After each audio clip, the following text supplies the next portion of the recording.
Sí, doctor, Hola, buenas noches. buenas noches, muchas gracias. A ver, continuemos rápidamente. Mil disculpas por cambiarles la hora. Siempre hay imprevistos y tristemente, pues hoy ha ocurrido uno, pero no implica que no vayamos a cumplir con lo que nos hemos comprometido, ¿sí? Vamos a continuar con, a ver, la última vez estábamos en delitos contra la función pública. Perdón, ¿alguien quiere ingresar? Ya. Ya, creo que admitimos ya a todos los que estaban en espera. Muy bien, vámonos con, ¿por qué está violencia política, negociaciones? Ah, ya estamos bien. Muy bien. A ver, concusión hemos visto, exacciones un poquito, resoluciones contrarias a la Constitución. Ah, ya desde acá, más o menos por acá hemos quedado, ¿verdad? Si sugieren algún artículo en específico que tal vez estemos omitiendo, pues lo hacen saber en el chat o directamente activan su micrófono y me lo hacen saber. A ver, vamos hasta donde alcancemos ahora. Bueno, la última vez tenían 2 semanas para antes de su examen, ahora queda más o menos 10 días, ¿no? Espero que estén estudiando, por favor. Artículo 153, resoluciones contrarias a la Constitución y a las leyes. No estoy proyectando nada, ¿verdad?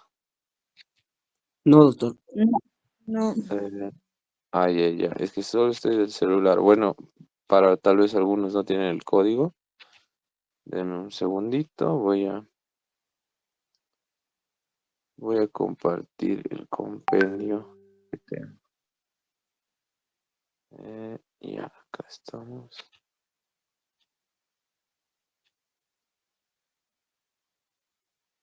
Muy bien. Compartir pantalla.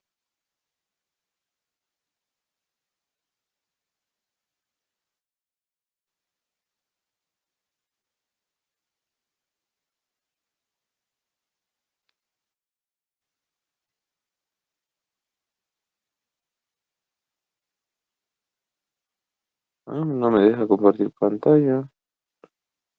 Em,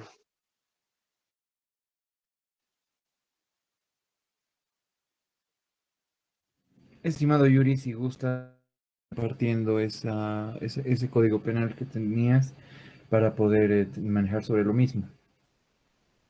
sí, ahora están viendo mi pantalla, ¿verdad? Sí, doctor. Sí, Ya. Y se me escucha, ¿verdad? Porque me apareció una notificación de que se corte el audio y no sé qué. Se Se me le escucha escucha, doctor. claramente. Ya, perfecto. Entonces, ahora deben estar viendo mi pantalla perfectamente, ¿verdad? Sí, doctor. Ya, muy bien. Entonces, continuamos. Resoluciones contrarias a la Constitución. Este es un compendio actualizado. Me hacen saber si es que no. Tengo entendido que sí, hasta el 2023 está actualizado este código. A ver, resoluciones contrarias a la Constitución y a las leyes. Presten mucha atención, por favor, en este artículo, porque de manera paralela, o por lo menos de manera continua, vamos a analizarlo con el prevaricato, ¿sí?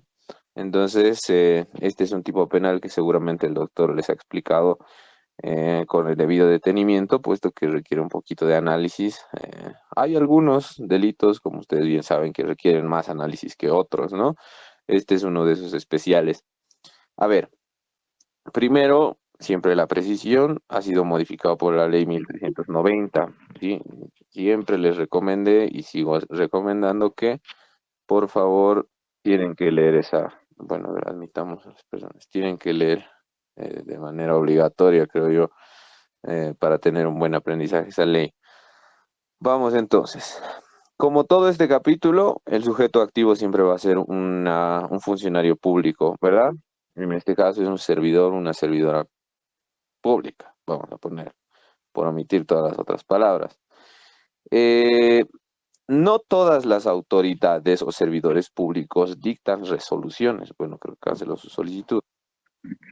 A ver, una vez más. No todas las autoridades, o perdón, los funcionarios públicos tienen esa facultad de emitir resoluciones, ¿sí?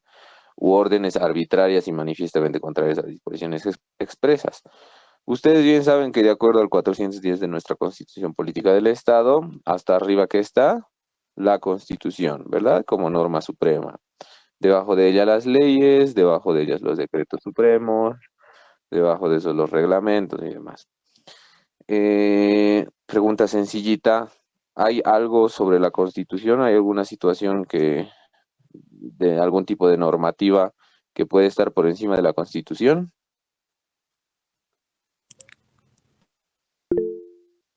Quizá los tratados internacionales. Muy bien, tratados internacionales, pero no todos los tratados internacionales.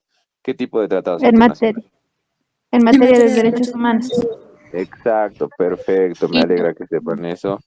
Para Ahí hacer una está. precisión, en realidad, el 410.2 señala que tenemos los tratados en los tratados en materia de derechos humanos y los convenios de derecho comunitario. Pero también tenemos que recordar lo que dice el artículo 13 y el 256 de la Constitución, que señalan que muchas veces vamos a aplicar de manera preferente algunos artículos en materia constitucional que tengan que ver con derechos más favorables para las personas. Ya, perfecto, muy bien. Efectivamente, ¿no? Tenemos por regla general del 410 Constitución, tratados internacionales, leyes, decretos supremos y demás, ¿no? Pero excepcionalmente en virtud del 256, los tratados internacionales en materia de derechos humanos y la precisión que ha hecho su compañero. Eso es materia constitucional, evidentemente, ¿no? Y la materia constitucional está estrictamente ligada a la materia penal. Y acá vemos que la persona, en este caso el servidor el servidor público, tiene que emitir, bueno, vamos a seguir emitiendo, tiene que emitir una resolución o una orden arbitraria y manifiestamente contraria a disposiciones expresas y taxativas de la Constitución Política del Estado, el bloque o una ley concreta. Bueno, no basta con dictar la resolución o emitir la resolución, también pueden cometer el delito ejecutando o haciendo ejecutar esas resoluciones u órdenes, ¿no? La apreciación acá, si tienen un código penal pasado, los que no tengan el actualizado pueden ver ahí que antes de la ley 1390, este artículo no concebía esta modificación, generar un daño económico al Estado. Y eso sin duda nuestro profesor Gustavo Camacho se los ha aclarado. Esta condición sine qua non, vamos a decir, de generar daño económico al Estado ha sido incorporada propiamente por esta ley 1390. Antes no se exigía que la resolución contraria a la Constitución genere un daño económico, ¿verdad? Porque el ejemplo que el profesor Gustavo Camacho ponía. Supongamos que establecemos una jornada laboral de 12 horas, ya no de 8, 12 horas. ¿Esta disposición sería contraria a la Constitución?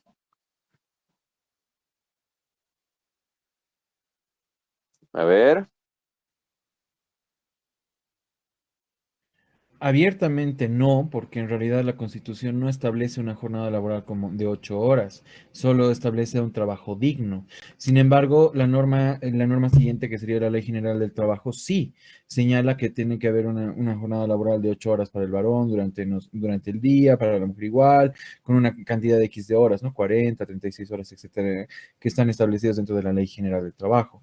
Pero Ya. si mal no recuerdo, la Constitución no establece un horario específico de 8 horas. Muy bien. Establecimos entonces un horario laboral hipotéticamente de 12 horas. Todos, bueno, los funcionarios no estarían felices, ¿no? Pero nosotros que tal vez vamos a hacer nuestros trámites o necesitamos ir a los juzgados, qué sé yo, felices porque van a atender 12 horas, hipotéticamente. Si bien no contraviene la Constitución, contraviene lo que dispone una ley, la Ley General del Trabajo. Y esa previsión está contemplada dentro del artículo de resoluciones contrarias a la Constitución y a las leyes porque establece disposiciones contrarias a la Constitución, bloque o una ley concreta. Pero la pregunta es, ¿esta disposición de establecer la jornada laboral a 12 horas genera un daño económico? Cualquiera. ¿Genera un daño económico al Estado? ¿Es perjudicial para el Estado? Solamente lo generaría si dentro de la disposición se establecería que por el exceso de cantidad de horas de trabajo se tendría que hacer un tipo de reconocimiento económico a los funcionarios públicos. En caso de que no generaría ese tipo de daño, siempre podría plantearse una acción de inconstitucionalidad directa, concreta o abstracta que pueda respecto, pero en general, si no estuviera estableciéndose esta modificación de horario, tal vez no con el tema económico de por medio, entonces podría no estar generando un daño económico al Estado de forma directa. Ya, pero veamos esto entonces, la sustancial modificación que ha hecho la 1390, ¿verdad? Porque efectivamente pueden haber conductas de servidores públicos que mayormente van a ostentar un cargo de poder considerable, ¿no? Porque algunos de ellos van a emitir una resolución contraria a la Constitución, contraria a la ley u otra disposición que establece el mismo artículo 153. Y puede violentar un derecho o los derechos de los ciudadanos, pero no así generar un daño económico. Y entienden ese gran problema. La ley 1390 habría acortado ese espectro de aplicación de lo que establecía las resoluciones contrarias a la Constitución vigente antes de esta ley, ¿no? Porque la redacción anterior establecía que, en nuestro entendimiento, cualquier resolución que en su contenido contravenga lo que establece la Constitución y demás normativas que establece el artículo, pues va a ser considerado un delito de resoluciones contrarias a la Constitución.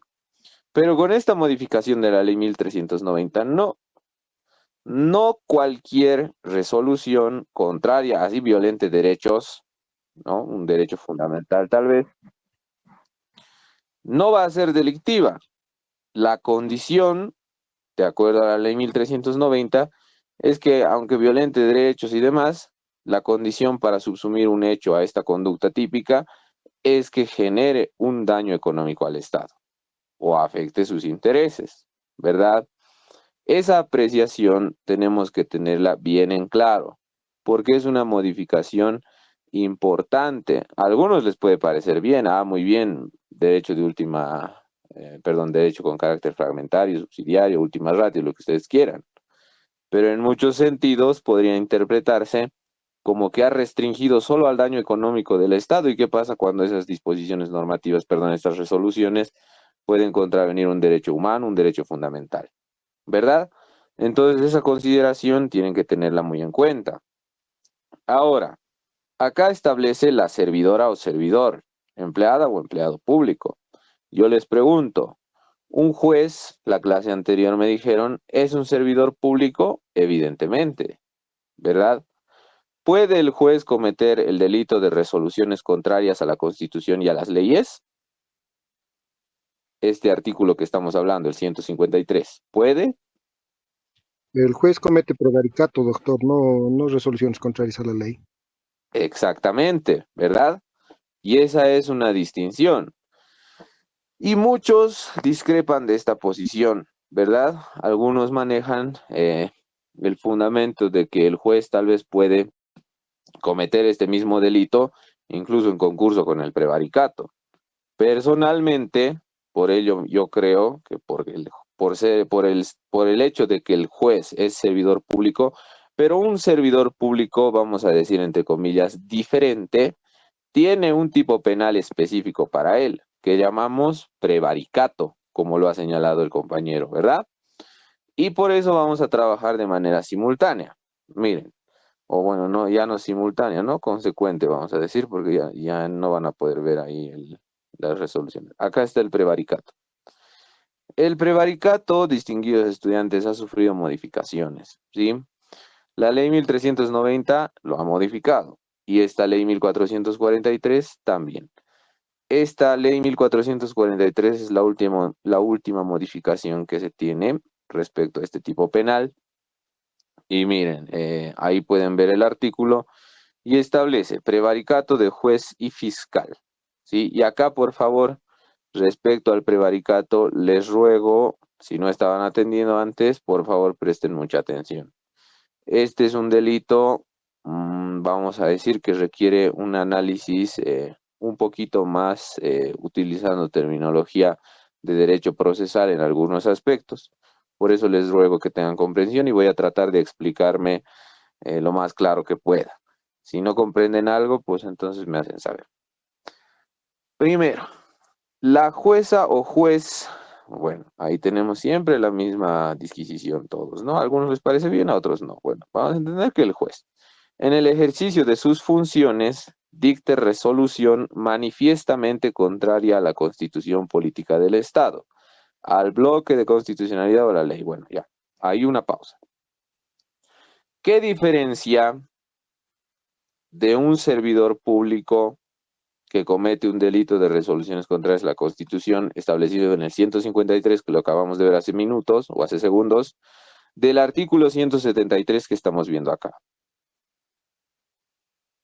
Que en el prevaricato el juez es el sujeto activo y la doctrina señala respecto a este sujeto activo un tipo de sujeto activo denominado autor calificado, ¿sí?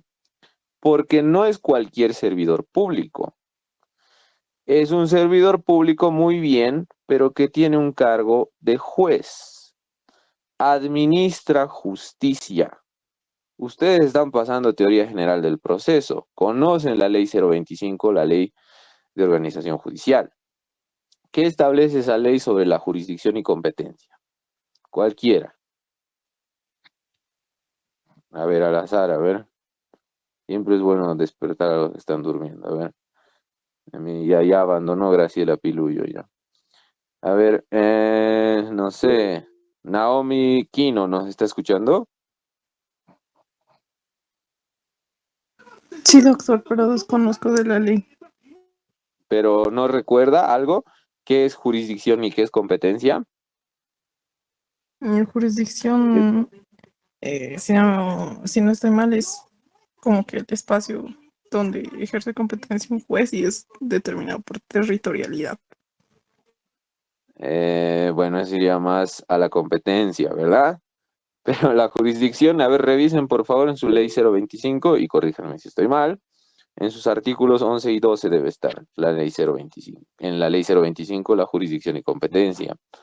La jurisdicción, si no recuerdo mal, corríjanme, es la potestad de impartir justicia, ¿verdad? Que delega el pueblo boliviano a través de sus autoridades, en este caso el juez, y también se concibe a las autoridades indígenas originarias campesinas. Entonces, el juez tiene jurisdicción, en el entendido de que tiene potestad de impartir justicia. ¿Quién más? Por eso incluso algunos doctrinarios del derecho decían, ¿no?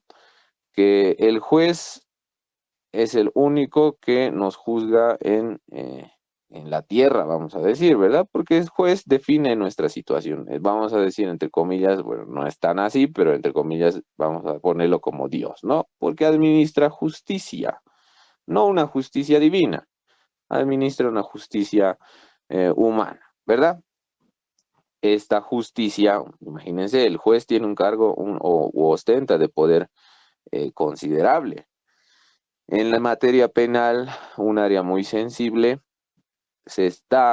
el juez está evaluando la libertad de una persona, ¿verdad? El juez va a definir si una persona se va a defender en libertad, si una persona se va a defender desde su domicilio con detención domiciliaria, o merece una detención preventiva en cualquier recinto carcelario, ¿verdad? No hay otra autoridad que en un proceso penal defina así la libertad del individuo.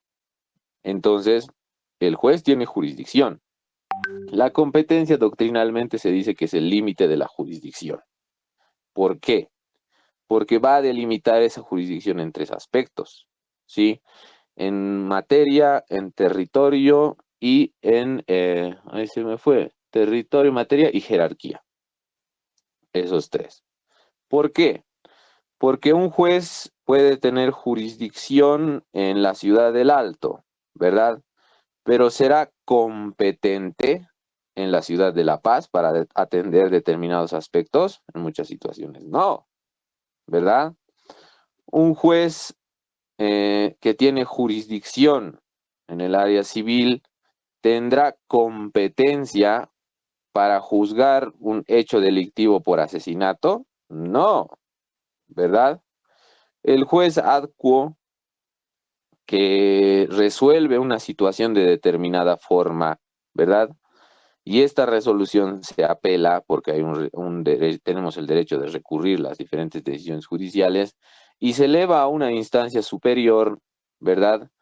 Ese juez ad quo podrá volver a resolver, el juez ad quem, en este caso el superior en grado, tiene una competencia diferente del juez ad quo que emitió la resolución primera y elevada en apelación, en grado de apelación, ¿verdad? Entonces, el juez es un servidor público, sí, y la doctrina de manera muy certera, creo yo, por eso la doctrina es tan importante, ha atribuido una distinción de que el prevaricato tiene un sujeto activo, sí, que tiene que ser servidor público, sí, pero en el prevaricato en específico es un tipo de autor calificado por las características que acabamos de mencionar, ¿no? Muy bien, entendemos entonces qué es el juez, qué facultades tiene. ¿Qué hace para cometer prevaricato el juez? ¿Qué debe hacer? ¿Cuál es la conducta típica a la que debe incurrir el juez? Muy bien, primero que en el ejercicio de sus funciones tiene que dictar resolución manifiestamente contraria a la constitución política del Estado, al bloque o a la ley, ¿verdad? Ahí establece esa situación. Evidentemente, este término manifiestamente es criticado en muchos artículos porque puede dar a entender que el juez que lo hace de manera oculta, encerrado en su despacho, no a la vista, no en una audiencia, pues no estaría cometiendo prevaricato. Eso más que todo nos llevaría a la confusión con este término manifiestamente, ¿no? Pero no es tan así. El término manifiestamente entiéndanlo como un refuerzo del dolo, como siempre lo dice nuestro profesor.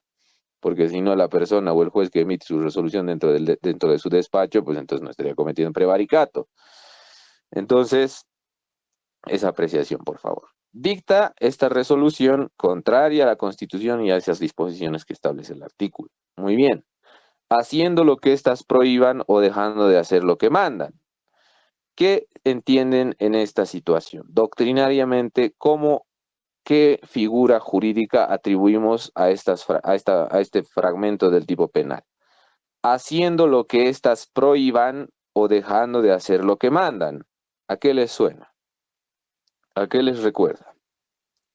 Cuando yo hago lo que estoy prohibido, cuando yo hago lo que está prohibido, ¿es acción u omisión? Es acción. Es acción.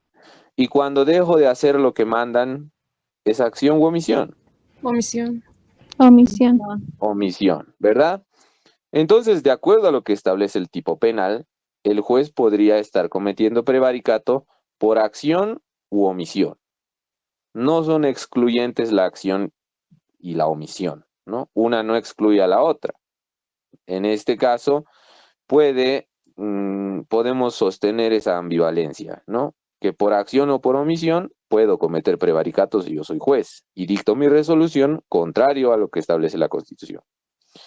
En la sustanciación de una causa, muy bien, será sancionado con privación de libertad de 5 a 10 años. Y vamos a ver sus agravantes más adelante. A ver, entonces resumiendo esta primera parte. El juez, una persona que desempeña el cargo de servidor público, pero que tiene jurisdicción y competencia al estar en el ejercicio de sus funciones, un autor calificado, ¿no? Dictar o emitir una resolución que contraviene todo lo que establece la Constitución, el bloque o la ley, ¿verdad? Aplicables a un caso concreto. Y que esta conducta típica puede cometerse ya sea por acción, ya sea por omisión. ¿Tuvieron un repaso de penal 1? Entiendo que sí, ¿verdad? Con el auxiliar Taboada. Penal 1. Sí, es correcto. ¿verdad? Perfecto. Deben recordar la famosa acción u omisión, ¿verdad? La acción ha sufrido en su conceptualización importantes cambios de acuerdo a la corriente que se siga en las diferentes legislaciones y en materia de doctrina, de acuerdo a las corrientes que han ido apareciendo con el transcurso del tiempo. La omisión, quiero tocar acá la omisión, que es más importante, ¿no? Bueno, no más importante, sino que tiene una trascendencia en este tipo penal, por ejemplo. ¿Por qué creen que por omisión un juez, perdón, pueda cometer prevaricato? ¿Por qué tiene esa previsión de dejando de hacer lo que manda la Constitución, el bloque o las leyes? ¿Por qué creen? ¿Cuántos tipos de omisión tenemos? ¿O cómo se subdivide la omisión? Doctor, si no me equivoco, por 2. Obligación.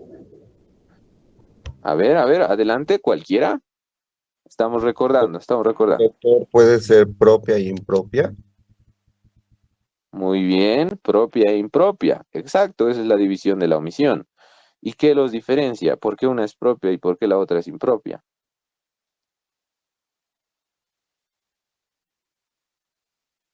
Cualquiera.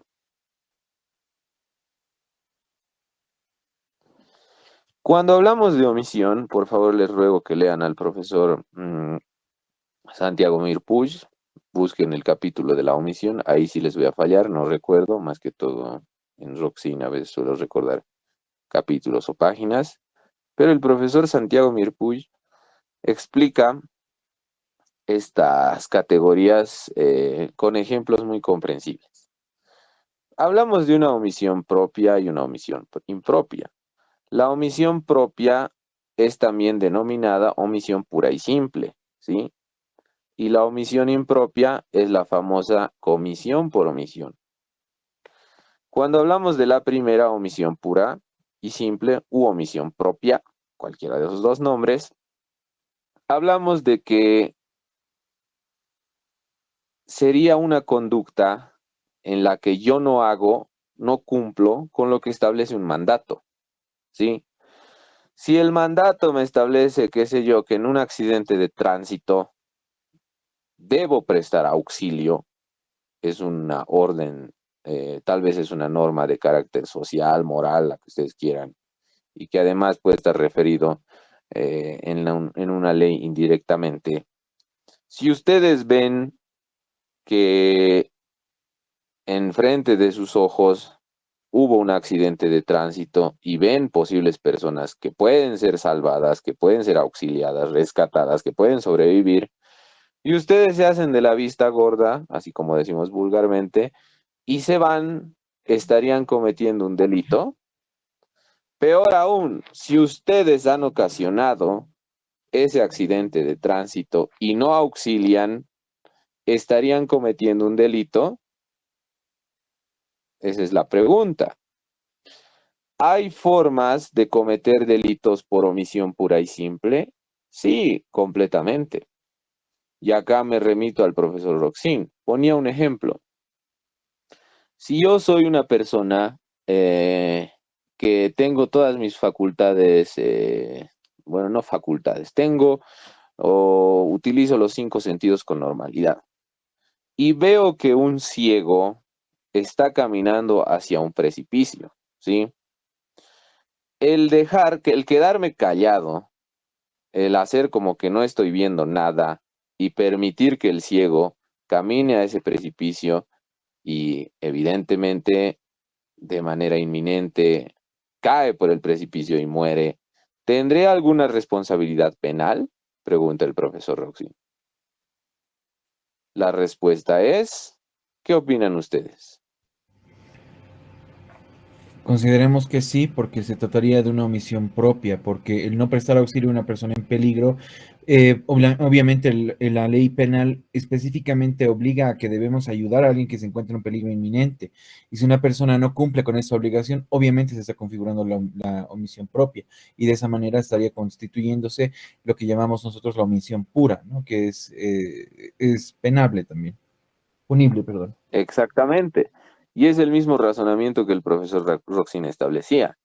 ¿Por qué? Yo pude haber evitado que el ciego muera caminando hacia el precipicio, pero no lo hice. Yo fui el único que pudo haber evitado tal situación, pero no lo hice. Tuve, vamos a decir, manifesté una conducta pasiva. No hice nada cuando pude haberlo hecho. Es moralmente reprochable completamente, ¿verdad? Entonces hay formas de cometer delitos por omisión. En el prevaricato en específico, imagínense que el juez, conociendo de alguna situación, conociendo de ciertas pruebas, las omite, porque la omisión, también hay omisión dolosa y omisión culposa. Si el juez dolosamente omite alguna situación, algún artículo, alguna disposición prevista en la Constitución, en la ley, y falla omitiendo lo que ha establecido esas leyes, puede cometer prevaricato. A eso me voy, porque de la acción es completamente comprensible, ¿verdad?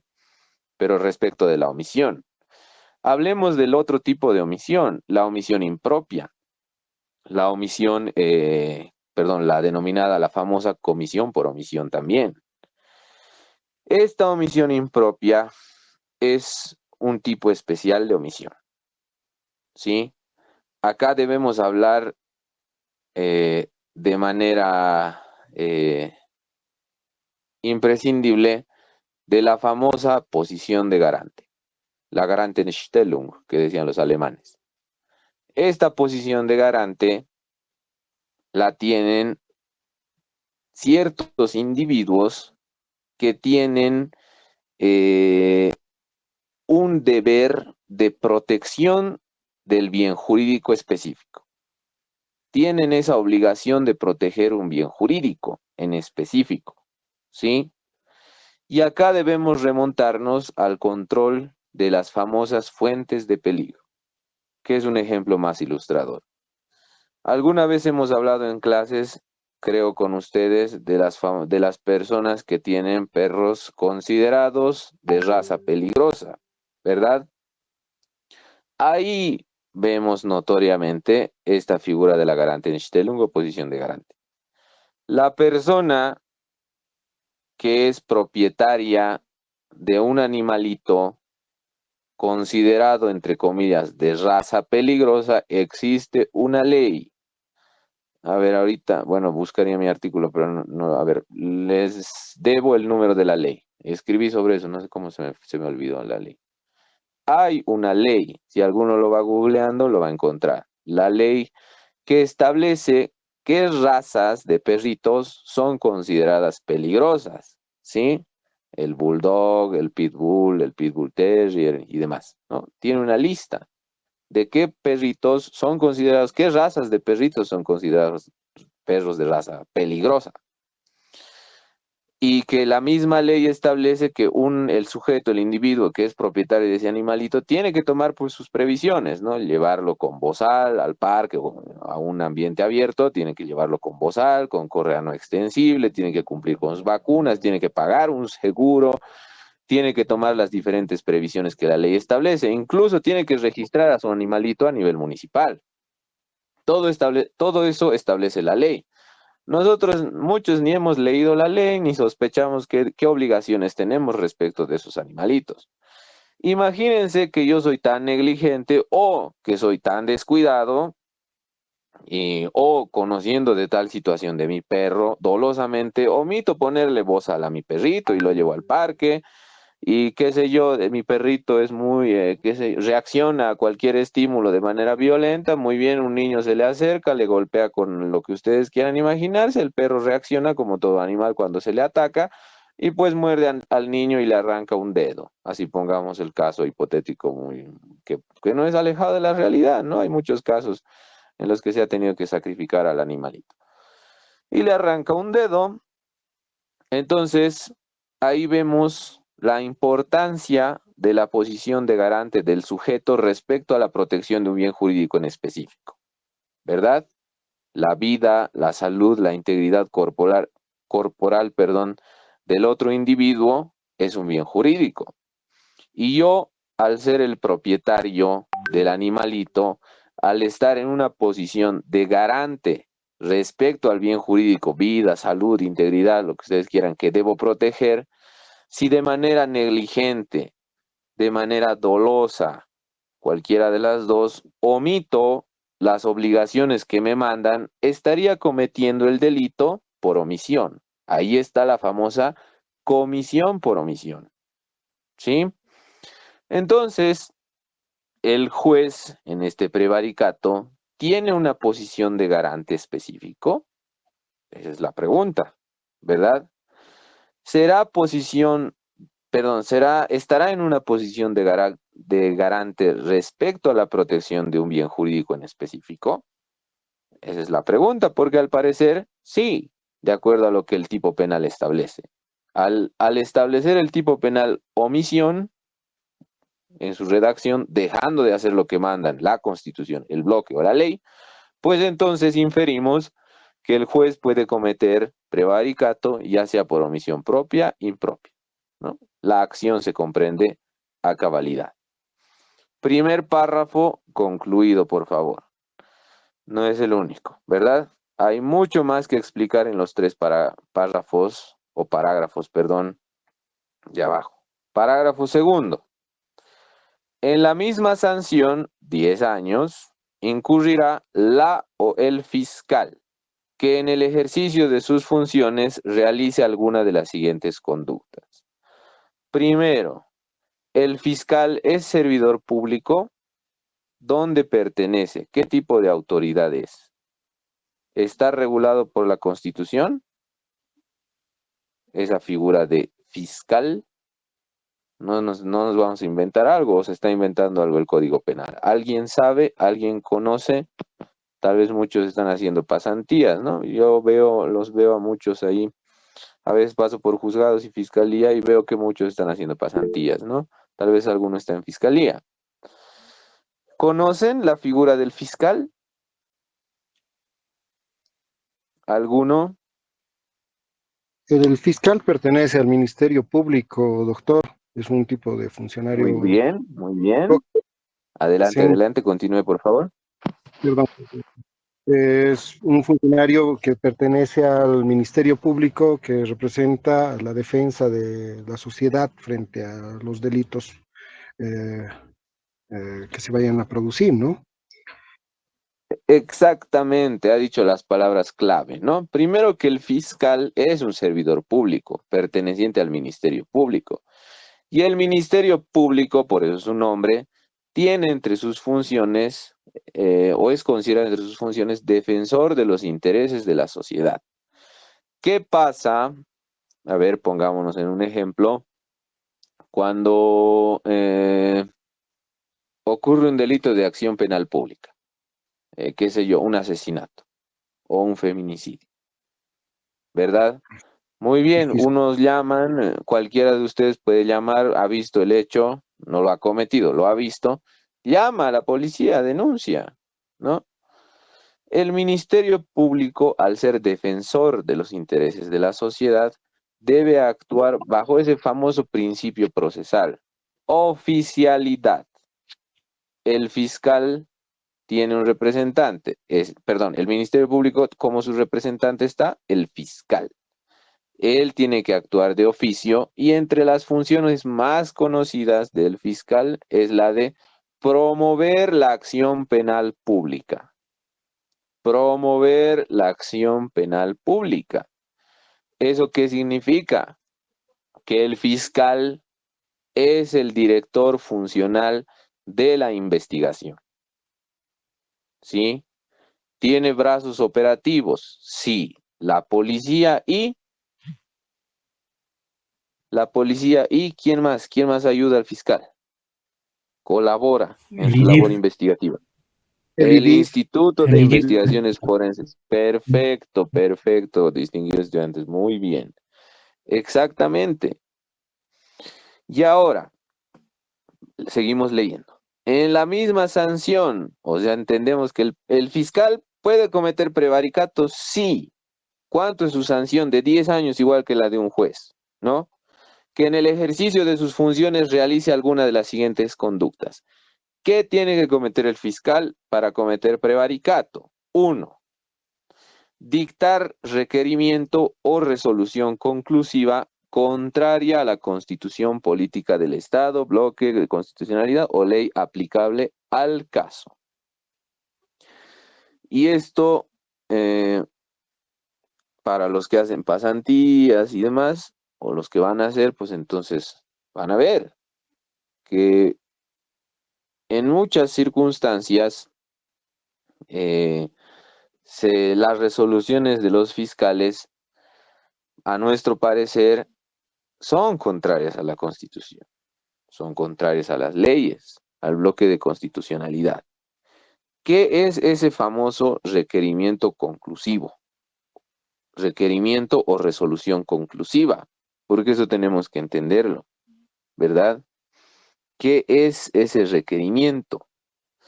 Si ustedes leen, por favor, les ruego leer, aquí los veo a todos, la sentencia constitucional 1036 quebrado 2003, ¿sí? Sentencia 1036 quebrado 2003-R, que establece las etapas del proceso penal, así de manera sucinta, ¿no? Más que todo la etapa preparatoria, pero no de todo el proceso penal. ¿Por qué es importante esta etapa preparatoria? Han escuchado, ¿no? La famosa etapa preparatoria.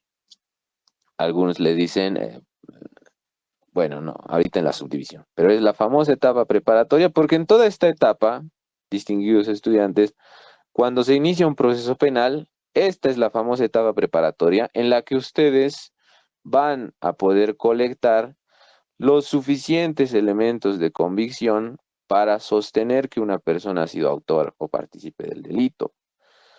Colectan estos elementos para fundar la siguiente etapa que es conocida como juicio oral, ¿sí? Entonces, esta etapa preparatoria, de acuerdo a esa sentencia 1036-2003-R que les he citado, se establece que se divide en 3 subetapas, vamos a decir. Una etapa de actos de investigación preliminar, o la que famosamente, de manera famosa, le llaman la etapa preliminar. Una segunda, propiamente el desarrollo de la etapa preparatoria, o sea, subetapa de desarrollo de etapa preparatoria, y una tercera subetapa de conclusión de la etapa preparatoria. Entonces, en estas etapas que les he citado, el fiscal, al finalizar cada una de esas subetapas, debe emitir un requerimiento o resolución conclusiva, ¿sí? Estos requerimientos o resoluciones conclusivas son conclusivas porque ponen fin a esas subetapas que les he mencionado.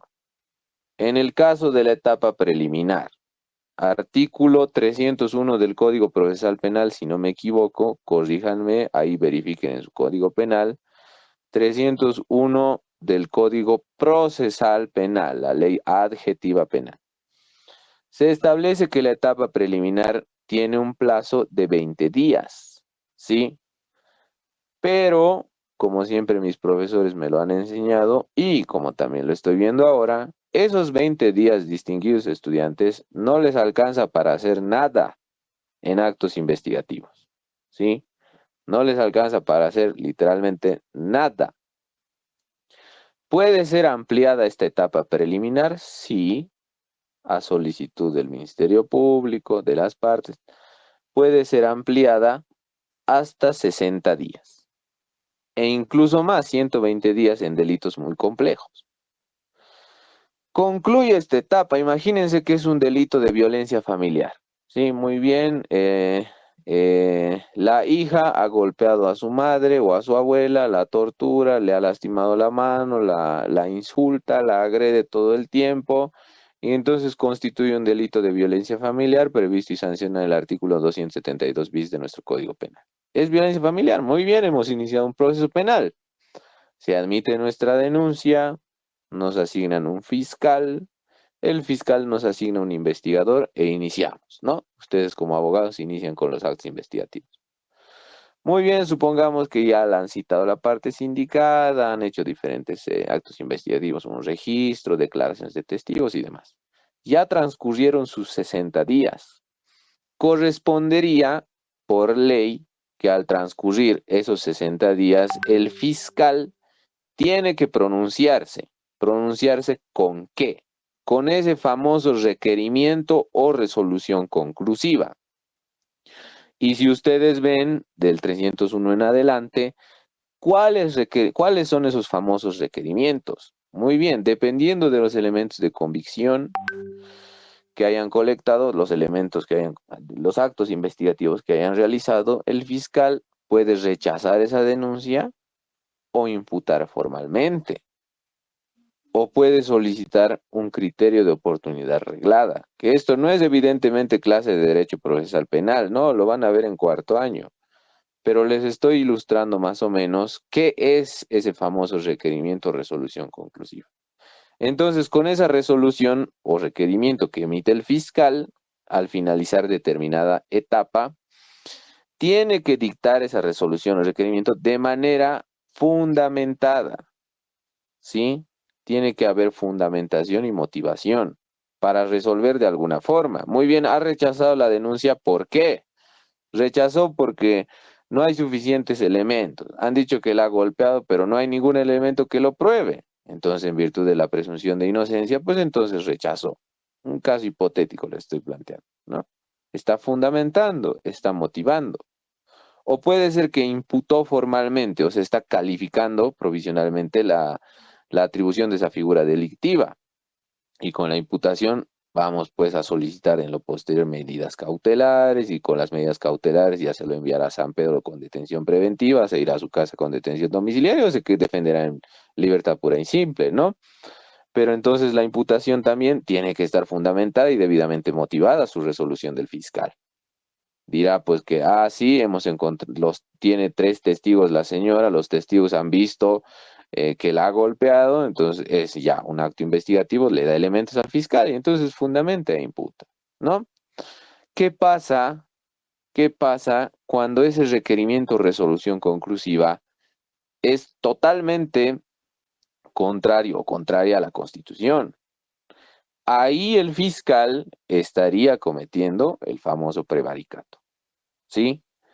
Segundo, utilice o incorpore en el proceso a su cargo medios de prueba o pruebas falsas o ilícitamente obtenidas sabiendo que lo son. ¿Qué pasa? Que si el fiscal a ese famoso cuaderno de investigaciones es un proceso que evidentemente está en su despacho y está a su cargo, le incorpora 2 declaraciones testificales de personas que en su vida se han enterado del proceso, pero sus declaraciones están en el cuaderno de investigación. ¿Qué estaría haciendo? Estaría incorporando prueba falsa, ¿verdad? Y entonces con esa conducta estaría incurriendo también en este importantísimo delito de prevaricato, que miren, nos está tomando nomás el tiempo considerable. Parágrafo 3º.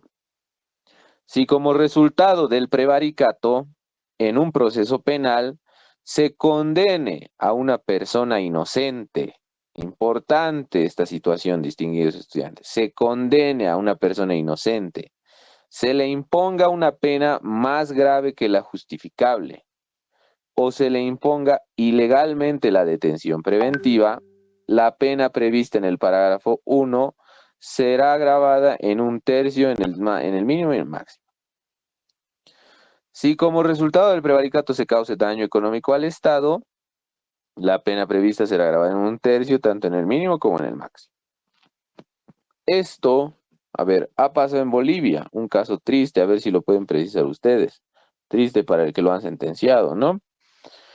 Se ha denunciado un hecho de feminicidio, se lo ha sentenciado al pobre hombre, ya ha estado cumpliendo en Palma Sola, si no me equivoco, su condena 5 años, ¿sí?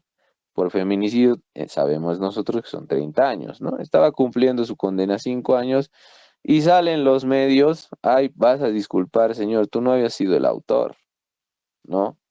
Usted había sido inocente. ¿Quién les repara? ¿Quién les repone esos 5 años que estaba cumpliendo una condena siendo inocente? ¿Quién le responde o les repara ese tiempo? ¿No?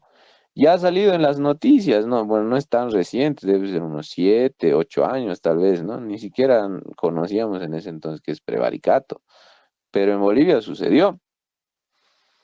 Cuando se le impone una pena más grave que la justificable, hasta el cansancio, creo yo, ya deben saber qué artículo corresponde al Código Penal respecto a la aplicación de la pena. ¿Cuál es ese famoso artículo? La fijación de la pena. Hola. El artículo 27, si no me equivoco, doctor. No, 37, ¿no? 37. 37, fijación de la pena. El juez para imponer una pena, ¿qué tiene que atender? La personalidad del sujeto, importante en materia de criminología, ¿no? Las circunstancias del hecho, las consecuencias del delito. Todo eso tiene que evaluar el juez para imponer una pena. La ley me dice, pónganse en este delito de prevaricato, la ley me establece en este delito de prevaricato de 5 a 10 años. El juez le va a tirar 6, ¿no? Pero no es pues a ojo de buen cubero, ¿verdad? Tiene que fundamentar, tiene que analizar en qué circunstancias se cometió ese delito, cuáles han sido esas famosas consecuencias, cómo es, qué tipo de personalidad tiene el individuo que ha cometido prevaricato. Hay un libro que evidentemente, sinceramente, no he leído, ¿no? El perfil psicológico del juez prevaricador. A ver, voy a buscar el dato y se los voy a recomendar para los que quieran leer, ¿no? Pero se habla mucho del perfil psicológico del delincuente. Entonces el juez tiene que analizar la personalidad del sujeto antes de imponer una pena, porque eso le exige la ley, ¿verdad? No es que le va a poner 6, 7 años a gusto y gana. Y además de eso debe fundamentar. O se le imponga ilegalmente la detención preventiva. Muy bien. Si ustedes revisan desde el artículo 231 bis de nuestro Código Procesal Penal, van a ver las famosas medidas cautelares de carácter personal. Y hay un artículo más abajo, si no me equivoco, el 233, 232, corríjanme ustedes, que es la improcedencia de las medidas cautelares, ¿no? Hay circunstancias en las que no se puede imponer una medida cautelar. Y el juez tal vez contraviniendo, si no me equivoco, a ver, 85 años, la persona que tiene 85, 80 años, no se le puede imponer una medida cautelar de carácter personal como es la detención preventiva.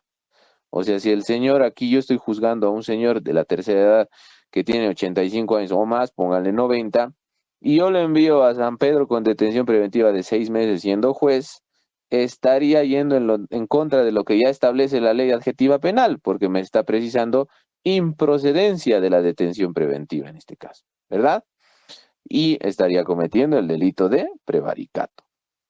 Eso ya sería una aberración completamente, ¿no? El juez tendría que haber no leído realmente el Código Procesal Penal para cometer en esa situación el delito de prevaricato, ¿no? Sería algo absurdo completamente. Muy bien. Parágrafo cuarto. Cuando el prevaricato se comete en un proceso penal en trámite o en etapa de ejecución de sentencia por los delitos de feminicidio, infanticidio y o violación de infante, niña, niño, adolescente, la pena será de privación de hasta 20 años como máximo. Imagínense, es como matar a una persona, no se asemeja, se equipara la pena de homicidio al prevaricato, la pena del homicidio al prevaricato se equipara en los casos en los que la persona, el servidor público, comete este delito en un proceso de feminicidio, infanticidio y o violación de infante, niña, niño, adolescente. Este parágrafo cuarto es justamente la incorporación adicionada por esta famosa ley 1443 del 2022, ¿sí? Para que lo tomen en cuenta. Vámonos entonces hasta acá. Es muy diferente, ¿se dan cuenta? El artículo 153, resoluciones contrarias a la Constitución Política del Estado, lo puede emitir un servidor, un funcionario público, un ministro, ¿no? Que puede emitir una resolución ministerial, ¿verdad? Y que si contraviene la Constitución, pues entonces está cometiendo el 153. El juez cuando emita o dicte resoluciones contrarias a la Constitución y todo lo que refiere el artículo, estaría cometiendo el famoso prevaricato. Y entendemos que no solamente el juez comete prevaricato, también puede cometerlo el fiscal, ¿sí? Importantes apreciaciones, distinguidos estudiantes, por favor, tomarlas en cuenta, tomar el debido apunte. Si tienen dudas, me las hacen saber, si no, continuamos. Vamos con, a ver, Una, estábamos en... Adelante, doctor, adelante, perdón, el que tiene la pregunta. una consultita. Por ejemplo, en una medida cautelar, si bien ha indicado de que una persona mayor no puede ser cautelada, ¿qué hay de las mujeres en estado de gravidez? ¿Habría alguna consideración en ese sentido? Porque si bien el delito es intuito persona, el niño que formándose no ha cometido ningún delito, ¿no? Claro, y efectivamente la improcedencia también concurre en una mujer embarazada. ¿Encontraron el artículo? ¿Lo tienen? A ver, revisen el 231, 232, 233. Está entre las causales de improcedencia de la medida de detención preventiva una persona mayor de 85, 80 años, si no me equivoco. La mujer embarazada también, ¿no? Mientras esté embarazada, hasta, creo, si no me equivoco, hasta incluso cuando su hijo cumpla 1 año. Hasta entonces, la medida cautelar de detención preventiva es improcedente, ¿sí? Ahorita no tengo mi código, pero esa es la respuesta, distinguido compañero. Es improcedente esa medida cautelar gravísima de detención preventiva. ¿Alguna otra pregunta? Muy bien, continuamos entonces. Vámonos con incumplimiento de deberes, denegación de auxilio, a ver, uno que sea conflictivo. El cohecho, hemos avanzado harto del cohecho, ¿no? Usurpación, el desacato, seguramente han leído, ¿no? Porque el desacato se ha declarado inconstitucional, o perdón, se ha derogado. Ejercicio indebido. Acá, acusación y denuncia falsa. Este es un artículo también importante. Todos los artículos que no estamos desarrollando por razón de tiempo, distinguidos estudiantes, ¿sí? No podemos desarrollar los 200 artículos en 3 clases, ¿no? Sería algo contraproducente totalmente y algo tal vez imposible de cumplir, ¿no? Tendríamos que nominalmente ahí citarlos, es esto, siguiente artículos, esto. Desde enero iniciaron, digámosle febrero, 5 meses más o menos han avanzado estos artículos. Estamos repasando los que tal vez requieren un poquito más de análisis y más explicación simple. Vamos con la acusación y denuncia falsa, porque miren, aquí hay una apreciación muy importante. Vayan buscando el delito de calumnia, por favor. Debe estar entre los delitos contra el honor, 290, si no me equivoco, 281 en adelante, por favor, por ahí revisen. Ahí están los famosos delitos contra el honor, pero precisen específicamente la calumnia, porque a eso va a ir mi pregunta acá. Vamos con el 166, acusación y denuncia falsa. El que a sabiendas, bueno, alguien más nos va a acompañar en la clase, ahí está. El que a sabiendas acusare o denunciare como autor o partícipe de un delito de acción pública a una persona que no lo cometió, dando lugar a que se inicie el proceso criminal correspondiente, será sancionado con privación de libertad de 1 a 3 años. Miren, imagínense, 3 años. No es nomás ir por la vida acusando y denunciando falsamente a las personas, ¿no? Si como consecuencia sobreviniere la condena de la persona denunciada o acusada, la pena será de privación de 2 a 6 años. Muy bien. Desarrollemos el tipo penal. Acusación y denuncia falsa.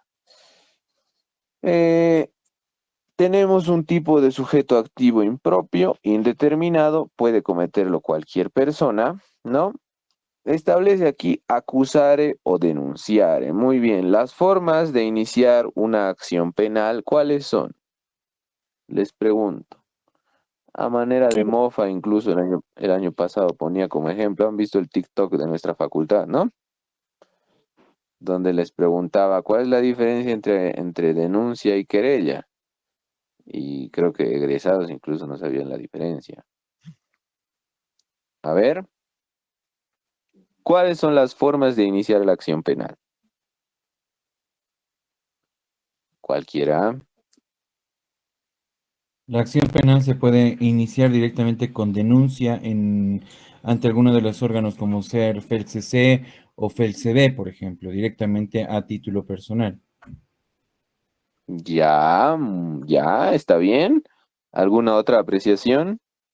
La querella es una instalación de una denuncia de tipo formal y la denuncia no tanto.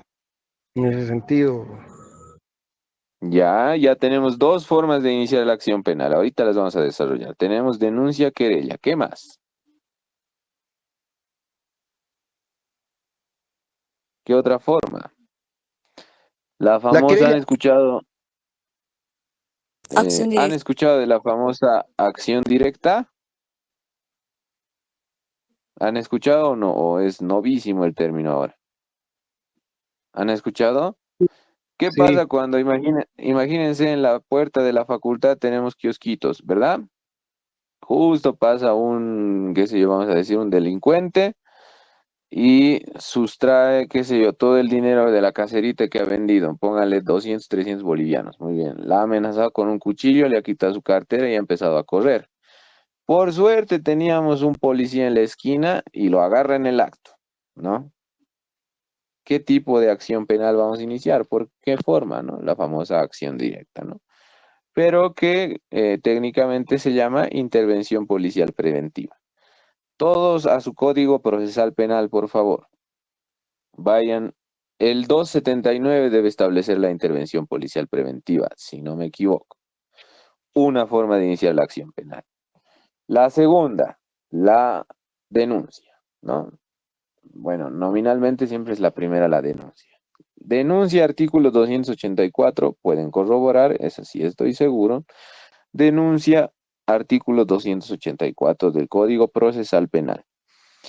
La denuncia y la querella, ambas son formas de poner en conocimiento a la autoridad competente de la comisión, o vamos a decir, supuesta comisión de un hecho delictivo. Ambas ponen, denuncia y querella, ponen en conocimiento de la autoridad competente la supuesta comisión de un hecho delictivo. Ambas, ¿sí?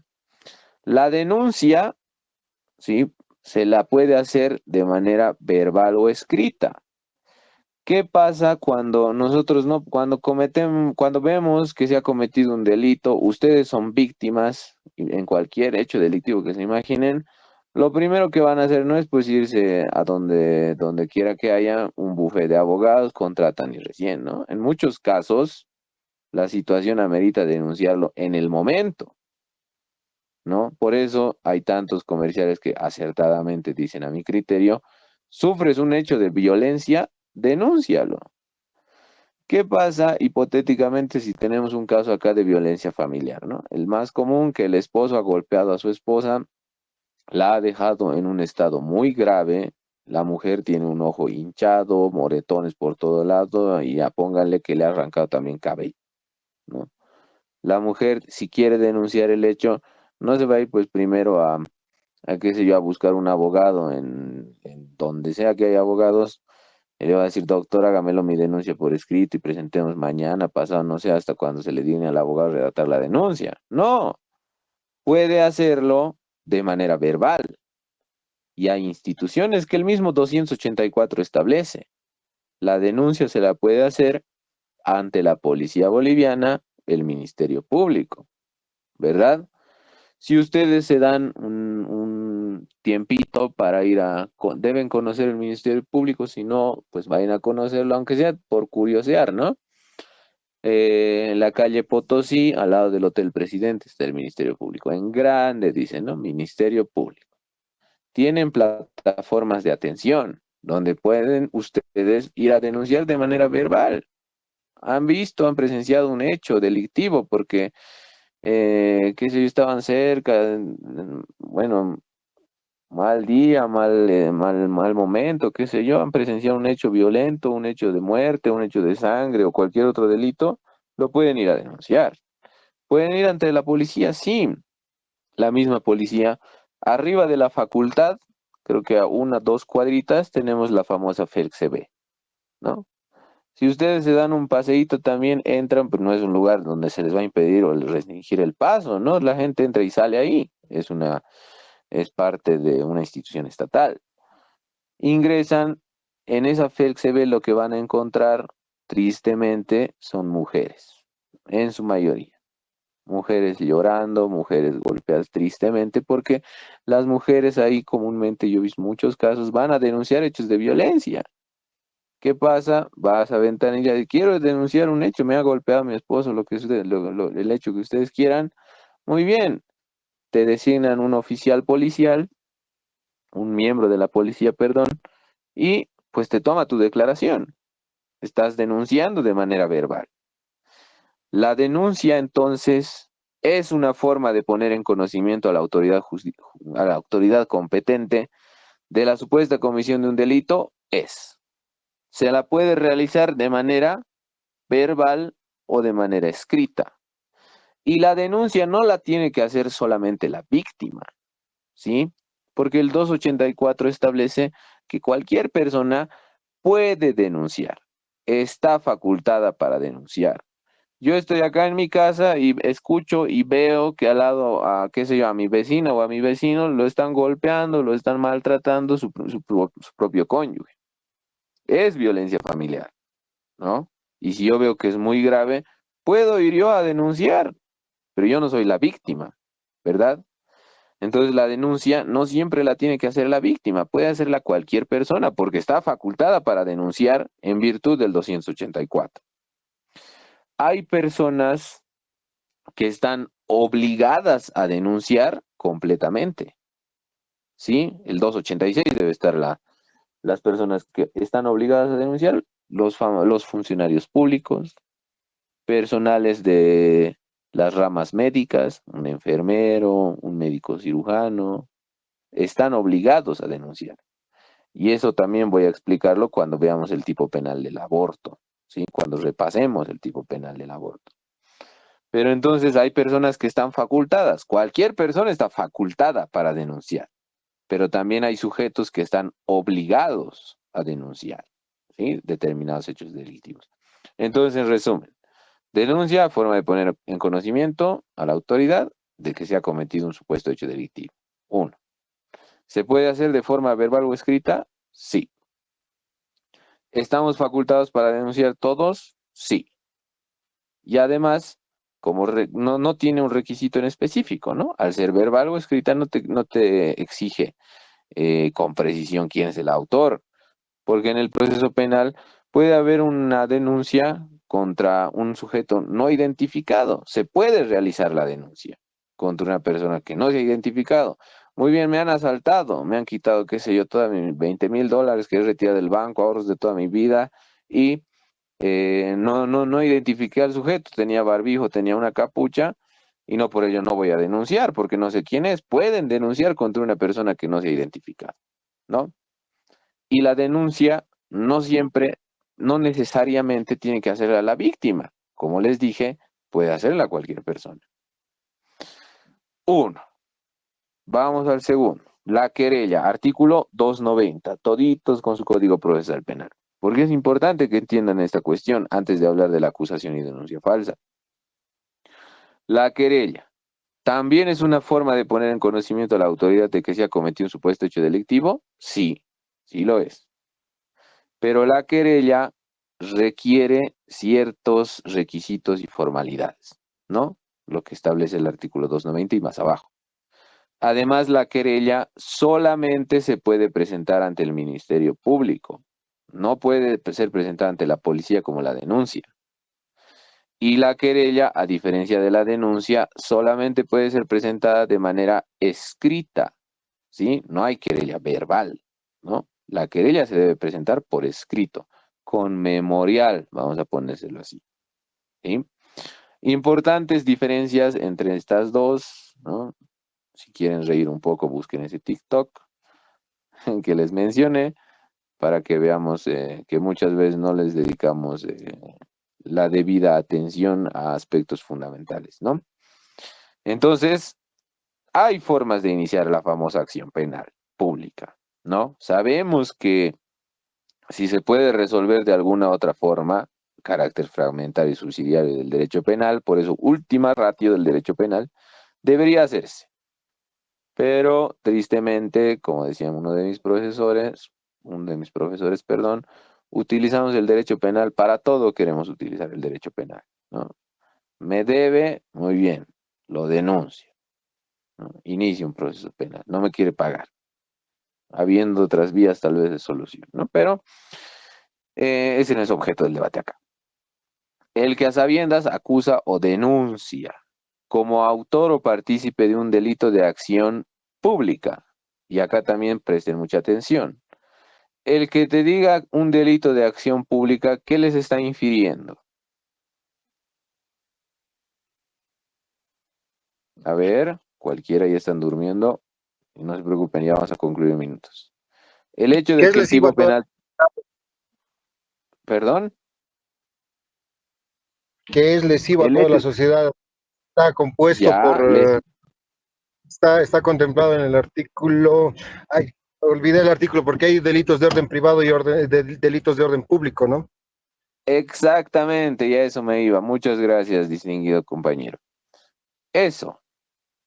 El hecho de que el tipo penal te ponga un delito de acción pública te infiere que, también había habido delitos de acción penal privada, ¿no? Pero sobre los delitos de acción penal privada no se puede hacer acusación y denuncia falsa. Solo puede existir acusación y denuncia falsa cuando se acusa o denuncia como autor a un sujeto, a un individuo, a una persona, de un delito de acción penal pública, ¿sí? ¿Dónde van a poder discernir cuáles son los delitos de acción penal pública y cuáles son los delitos de acción penal privada? Artículo 20 y siguientes del Código Procesal Penal. Solo por citar, ¿no? Evidentemente los delitos de acción penal privada son menos. Los famosos delitos contra el honor, difamación, calumnia, injuria, por la vía de delitos de acción penal privada, ¿sí? Insultos por motivos racistas, abandono de mujer embarazada, despojo, son delitos de acción penal privada. Y entendemos que todos los demás que no cite ese artículo son pues delitos de acción penal pública. El homicidio, el asesinato, el hurto, eh, la violencia familiar y demás, ¿no? Todos esos son delitos de acción penal pública. Y hay una subcategoría dentro de estos que son delitos de acción penal pública a instancia de parte. O sea que la víctima en específico, el afectado, tiene que denunciar el hecho. Ejemplo, la violación. ¿Sí? Entonces, precisando esto, no hay acusación y denuncia falsa por un delito de acción penal privada. No puedo yo ir a decir que me ha acusado y denunciado falsamente por un delito de, qué sé yo, difamación, ¿no? ¿Por qué? Porque la difamación no es delito de acción penal pública y por ello no se va a subsumir el hecho a esta figura penal porque no te admite delitos de acción penal privada. La acusación y denuncia falsa solo puede ser realizada por cuando se atribuye como autor a un sujeto la comisión de un hecho delictivo, pero de un hecho delictivo de acción penal pública, ¿sí? A una persona que no lo cometió. Y acá está lo importante, la condición de la acusación y denuncia falsa, que se ha dado lugar al inicio de ese proceso penal. Dice proceso criminal, ¿no? Hoy en día ya no hay un proceso criminal, hay un proceso penal. ¿Qué tiene que hacer entonces? No simplemente es acusar y denunciar, y por eso les decía que lean lo que establece la calumnia. La calumnia dice, si no me equivoco, perdón, establece, si no me equivoco, corríjanme, el que imputare falsamente a otro de la comisión de un delito. Parecería que es igual a la acusación y denuncia falsa, ¿verdad? Pero en la acusación y denuncia falsa no basta con solo atribuir así verbalmente, gritarle, tú eres un narcotraficante o tú eres un qué sé yo, corrupto, tú eres cohechador, tú eres un violador y demás. No bastaría solamente esa conducta, sino que se tiene que dar lugar al inicio de ese proceso penal. Y solo así vamos a poder hablar de una acusación y denuncia falsa. ¿Eso qué implica? Yo no sé, pues me cae mal un amigo, un compañero, y voy y lo denuncio por cualquier cosa. Me ha estafado. Nunca hemos tenido relación contractual ni de cualquier otra forma. Nunca me ha prestado plata, pero yo me invento un proceso, ¿no? Me invento así todo y digo que en tal día yo le he prestado dinero a este señor y nunca me lo ha devuelto en virtud del contrato criminalizado, estafa, ¿no? Le inicio un proceso penal por estafa. Y el otro, obviamente, sorprendido, ¿no? Nunca ni siquiera nos saludábamos ni nada, pero ya le he iniciado un proceso penal, ya he metido dinero, lo que ustedes quieran, y he abierto el proceso penal. Estamos en la famosa etapa preliminar que hace rato les dije. Se ha dado lugar al inicio del proceso penal, ¿verdad? Pero evidentemente, como el otro no ha hecho nada, podrá demostrar, ese día yo estaba en la universidad, estaba en el colegio, no sé, pues han llamado lista en mi aula, puedo demostrar con eso, tengo testigos, tengo amigos, justo he subido un video a Facebook, lo que ustedes quieran, y pruebo que ese día el lugar de los hechos no estaba. Se demuestra que la denuncia ha sido falsa. La denuncia ha nacido con mentiras. Y entonces, al haberse iniciado el proceso penal y evidentemente haberse comprobado que el hecho nunca existió, se va a rechazar pues el proceso, pero no va a quedar ahí. El sujeto al que yo denuncié puede iniciarme ese famoso proceso penal por acusación y denuncia falsa, porque yo en base a mentiras, en base a engaños, denuncié y argumenté que el otro tipo me había prestado dinero y nunca me ha devuelto, y yo por el delito de estafa le inicié ese proceso penal, y en realidad el hecho nunca existió, ¿se dan cuenta? Entonces, al ser la estafa un delito de acción penal pública, completamente se subsume a este tipo penal, ¿no? Si como consecuencia sobreviniere la condena de la persona denunciada o acusada, la pena será de privación de libertad de 2 a 6 años. Acá yo discrepo completamente con el legislador. La pena es muy baja, ínfima, ¿no? Un saludo a la bandera, dicen otros, ¿no? Porque imagínense que por mi acusación y denuncia falsa una persona sea sentenciada, condenada, ¿sí? Y pues en base a mentiras condenar a una persona, no, primero que el sistema judicial estaría terrible, segundo que no solamente debería merecer 6 años por quitarle la libertad en base a mentiras a una persona, ¿no? Y lograr que la condene. Simulación de delito, autocalumnia, falso testimonio, encubrimiento, receptación son figuras muy importantes que las vamos a poder desarrollar en otra oportunidad. Quiero yo, por favor, distinguidos compañeros, estudiantes, concluir acá el repaso de hoy. Creo que ha sido algo fructífero. Hemos avanzado menos figuras penales, sí, ¿verdad? Su examen ya es en 10 días. Les ruego siempre dar la debida importancia a la materia, por mi misma experiencia, ¿no?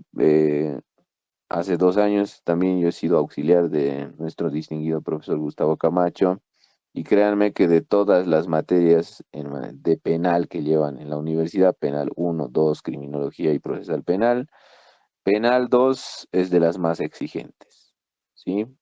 Porque tienen que recordar todas las figuras penales. No digo que se las memoricen, ¿no?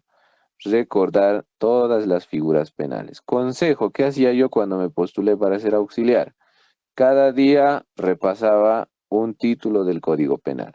Son 12 títulos, en 12 días pueden tener absoluto dominio. Ni siquiera han acabado, ¿no? Han llegado al título 7, 8 o 6 tal vez. Entonces, un consejo que tal vez les puedo dar, repasen así y tal vez, bueno, no tal vez, si repasan y estudian con la debida responsabilidad, sin duda les va a ir muy bien.